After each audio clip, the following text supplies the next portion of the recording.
Hello friends, hope so you all are fine. Yeah, today we would like to start your chapter number 3 that's about the agriculture. इसके अंदर बेटे आप लोग जो है आज हम features problems policies of agriculture.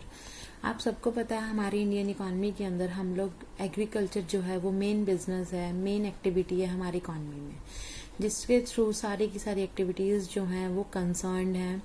हाँ, तो अब आप लोगों को ये चीज़ जाननी है कि हमारी क्या क्या इसके फीचर्स हैं, कैसे हम एग्रीकल्चर को हमारी इकोनॉमी के अंदर फॉलो अप कर रहे हैं, क्या क्या उसकी प्रॉब्लम्स है और कौन कौन सी पॉलिसीज जो हैं हमारे यहाँ पे एग्रीकल्चर से रिलेटेड फॉलो अप हो रही हैं। अब सबसे पहले हमारे माइंड में क्वेश्चन आता है कि एग्रीकल्चर है क्या। ठीक है, वो कहता है एग्रीकल्चर है हमारे पास keeping animals and growing crops for food and farming, कि हम लोग जो है एनिमल्स को रख रहे हैं, ग्रो कर रहे हैं क्रॉप्स को, किस चीज के लिए, फूड के लिए या फार्मिंग के लिए। ठीक है ना, तो that is known as agriculture. तो ये सारे बच्चों को पता होना चाहिए सबसे पहले इसकी डेफिनेशन क्या है एग्रीकल्चर की, कि आप जो है ग्रो कर रहे हैं फार्मर्स किस चीज को, क्रॉप्स को, ठीक है, फूड के लिए या फार्मिंग के पर्पज से। आज मैं तुम लोगों को 2 टॉपिक करवाने जा रही हूँ इस वीडियो के अंदर। आपके पास 2 टॉपिक्स आएंगे, एक आएगा इम्पोर्टेंस ऑफ एग्रीकल्चर क्या है, सेकंड आप लोगों के पास आएगा फीचर्स ऑफ इंडियन एग्रीकल्चर। ठीक है, आप देखो सबसे पहले हम कह रहे हैं कि हमारे यहाँ पे एग्रीकल्चर हम लोग कर रहे हैं, हमारी इकोनॉमी के अंदर मेन एक्टिविटी है जिससे हमारी जीडीपी ग्रोथ भी हो रही है। तो क्या इंपॉर्टेंस है ऐसा। अब सबसे पहले देखो हम कहते हैं कि जो मैंने तुम्हें फर्स्ट चैप्टर में भी बताया था कि हमारे जो सबसे ज्यादा कंट्रीब्यूशन था at the time of independence वो एग्रीकल्चर का था। ठीक है, अब एक चीज देखो, हम इसमें जो फर्स्ट पॉइंट है वो यही है कि कंट्रीब्यूशन टू जीडीपी, कि 1950 और 51 के बीच में हमारे यहाँ पे 51% of the contribution was of agriculture, but 2018 to 19 में 14.4% पर contribution is of the agriculture. आप लोग ये सोच रहे होंगे कि उस टाइम तो इतना ज्यादा कंट्रीब्यूशन था, अब इतना कम है, लेकिन ऐसा नहीं है। अब हम कहते हैं क्योंकि उस टाइम में हमारा जो सेकेंडरी और टर्शरी सेक्टर, देखो हम लोगों के पास 3 सेक्टर्स होते हैं, एक प्राइमरी, एक सेकेंडरी, एक टर्शरी। तो agriculture comes in your primary sector. अब हम कह रहे हैं कि हमारा आज के टाइम के अंदर जो हमारा secondary as well as tertiary, ठीक है, ये दोनों सेक्टर्स जो हैं वो ज्यादा डेवलप हो रहे हैं। इसी वजह से हमारा जो कंट्रीब्यूशन है वो एग्रीकल्चर के अंदर थोड़ा सा परसेंटेज कम हो गई है, लेकिन वही हमारी इंपॉर्टेंस है, क्योंकि जीडीपी को जो हमारा मेन कंट्रीब्यूशन जो आज भी जा रहा है वो एग्रीकल्चर के थ्रू ही जा रहा है। ठीक है, तो फर्स्ट पॉइंट क्या है, कंट्रीब्यूशन टू जीडीपी, कि एग्रीकल्चर जो है बहुत ज्यादा कंट्रीब्यूट करता है हमारी जीडीपी ग्रोथ के अंदर। सेकेंड पॉइंट देखो आप लोगों के पास है supply of wage goods. Wage goods क्या होती हैं, जैसे कि वीट है, राइस है, पल्सेस है, मेज है, बाजरा है, ऑयल सीड्स है, ये सारी की सारी जो एग्रीकल्चर जो है हमें वो प्रोवाइड कराता है। क्या चीजें जो हम लोगों के लिए बेसिक नीड्स हैं। ठीक है ना, अब देखो आपको ऑयल भी चाहिए खाना बनाने के लिए, पल्सेस भी चाहिए, मेज भी चाहिए, राइस भी चाहिए, वीट भी चाहिए, है ना। वो कह रहे हैं जो हमारी 130 करोड़ जो पॉपुलेशन है वो हमारी सारी की सारी फार्म प्रोडक्ट्स के ऊपर है, वेज गुड्स के ऊपर डिपेंड है। तो वो कहाँ से आ रहा है, सारा का सारा खाना हमारे एग्रीकल्चर से आ रहा है। ठीक है, थर्ड देखो हमारे पास आता है source of employment. Source of employment का मतलब क्या है कि आज भी एग्रीकल्चर के अंदर सबसे ज्यादा लोग जो है वो एम्प्लॉयड हैं।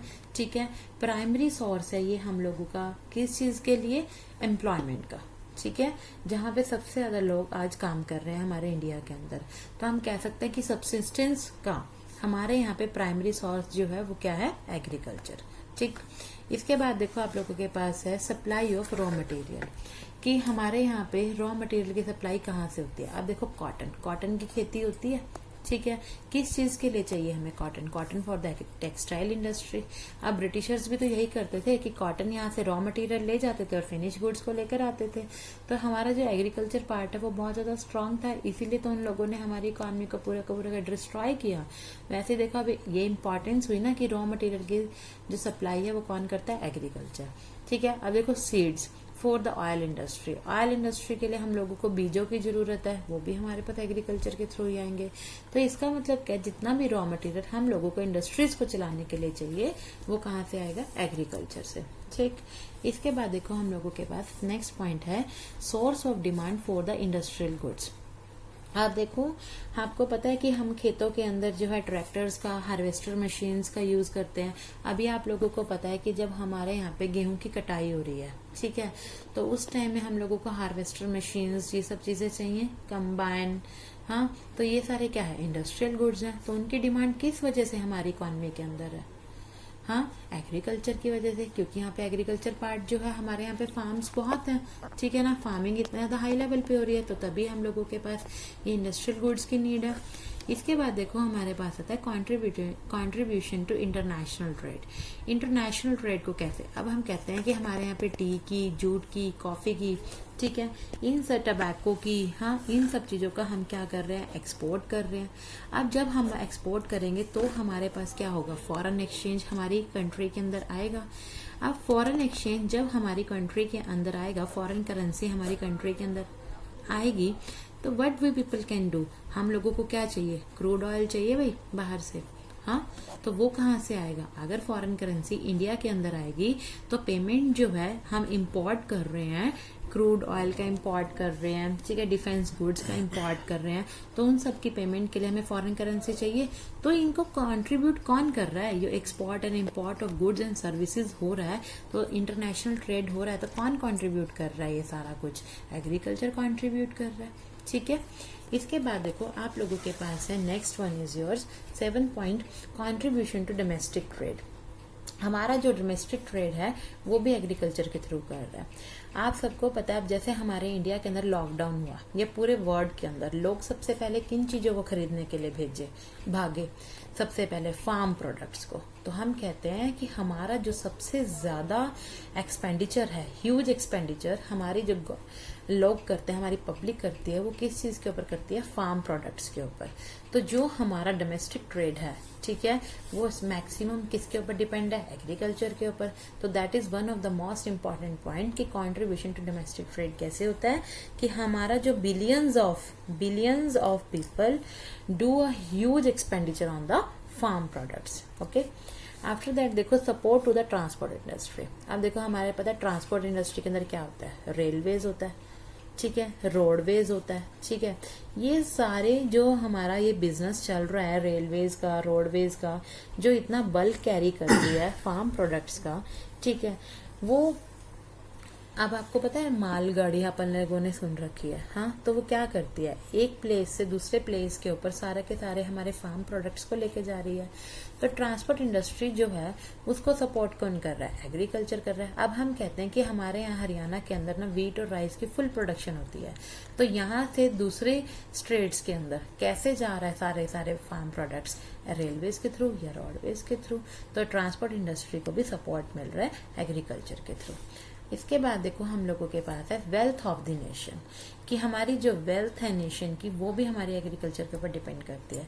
सबसे पहले देखो फिक्स्ड एसेट, जो कॉमर्स के स्टूडेंट्स हैं उन लोगों को पता है कि फिक्स्ड एसेट्स क्या होती हैं। वो एसेट्स, फिक्स्ड एसेट्स कौन सी एसेट्स हो सकती हैं, वो एसेट्स जो हम लोगों को, जिनको हम लिक्विडिटी के अंदर जल्दी से कन्वर्ट नहीं कर सकते हैं, ठीक है, with in a 1 year which can be converted into liquidity, ठीक है। अब हमारा लैंड सबसे मेजर पार्ट है ये, कि लैंड जो है हमारे यहाँ पे सबसे ज्यादा लैंड जो है वो किस चीज के लिए दी हुई है, हमने एग्रीकल्चर करने के लिए, ठीक है।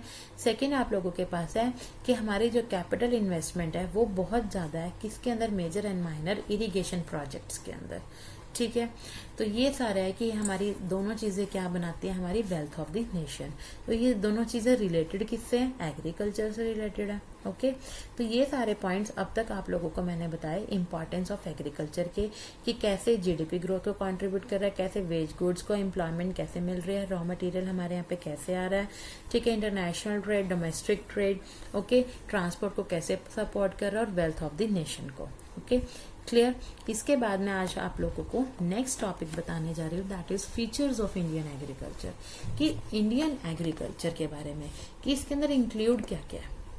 अब हम लोग कर रहे हैं प्रोडक्टिविटी भी कर रहे हैं, प्रोडक्शन हो रही है यहाँ पे फार्म प्रोडक्ट्स की, ठीक है, उनके फीचर्स क्या क्या है। सबसे पहला फीचर हम लोगों के पास है लॉ प्रोडक्टिविटी। प्रोडक्टिविटी का मतलब पता होना चाहिए सबसे पहले तो तुम लोगों को। प्रोडक्टिविटी का मतलब होता है output per hectare of land, कि पर हेक्टेयर ऑफ लैंड पे हम लोगों को कितने टन्स की आउटपुट हो रही है। हमारे इंडिया के अंदर चाइना के कंपैरिजन में या किसी और जो डेवलप कंट्री के कंपैरिजन में बहुत ज्यादा कम प्रोडक्टिविटी है। ठीक है, अब मैं तुम्हें राइस की बताती हूँ। राइस की इंडिया के अंदर बच्चे सिर्फ 3.6 ton of the output per hectare of land है। ठीक है, और यही चीज चाइना के अंदर कितनी है, 6.8। तो देखो मेजर डिफरेंस।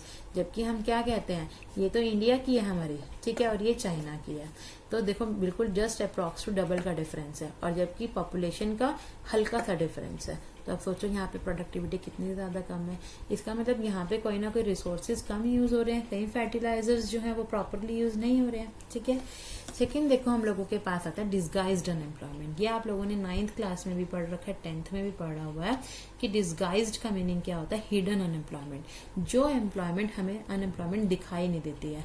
मैं कह रही हूँ मेरे पास एक ये फार्म लैंड है, ठीक है, इससे 4 वर्कर्स की नीड है। ठीक है, इन स्पाइट ऑफ दैट मेरे घर के यहाँ पे 6 लोग काम कर रहे हैं। इसका मतलब क्या है, 2 लोग जो है वो एक्स्ट्रा वर्क कर रहे हैं।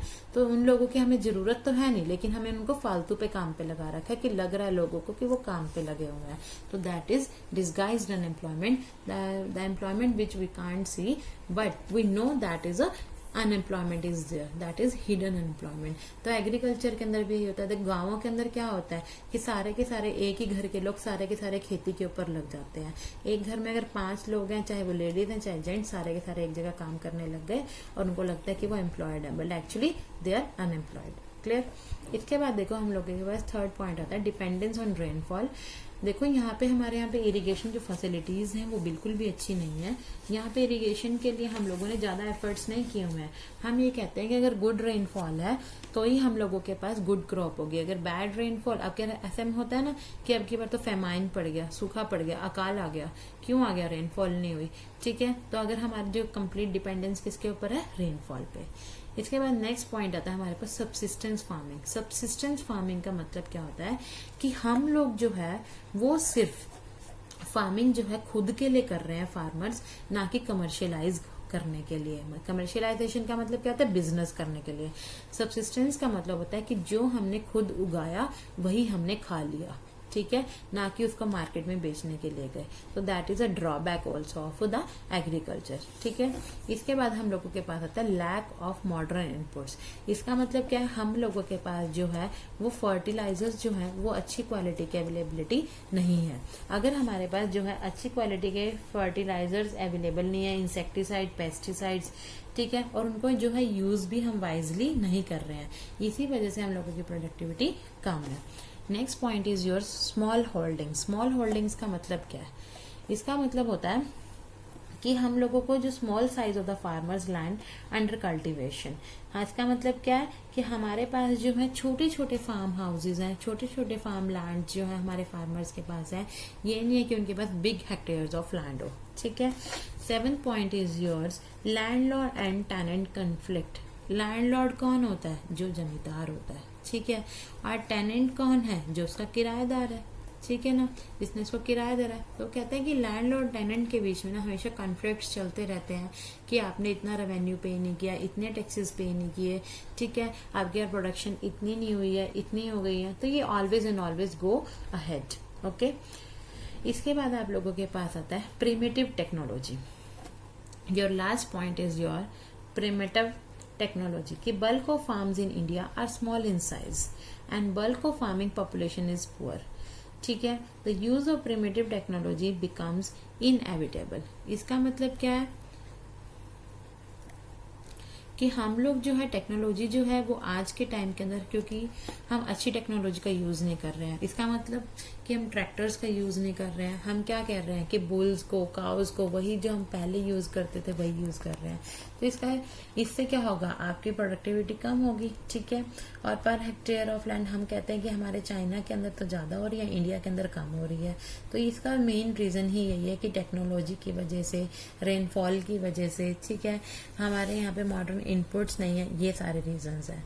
These are all your features कि हमारे पास कौन कौन से फीचर्स जो हैं वो इंडियन एग्रीकल्चर के अंदर है, कि एग्रीकल्चर के अंदर क्या क्या रीजन है अनप्रोडक्टिविटी के, अनएम्प्लॉयमेंट के, क्या किस तरीके से इंडियन एग्रीकल्चर जो है वो इफेक्ट कर रहा है हमारी प्रोडक्टिविटी को फार्म्स के। ठीक है, आज आप लोग जो हैं ये दोनों टॉपिक्स करेंगे। Okay, and if you like my video please subscribe my channel and like my video also.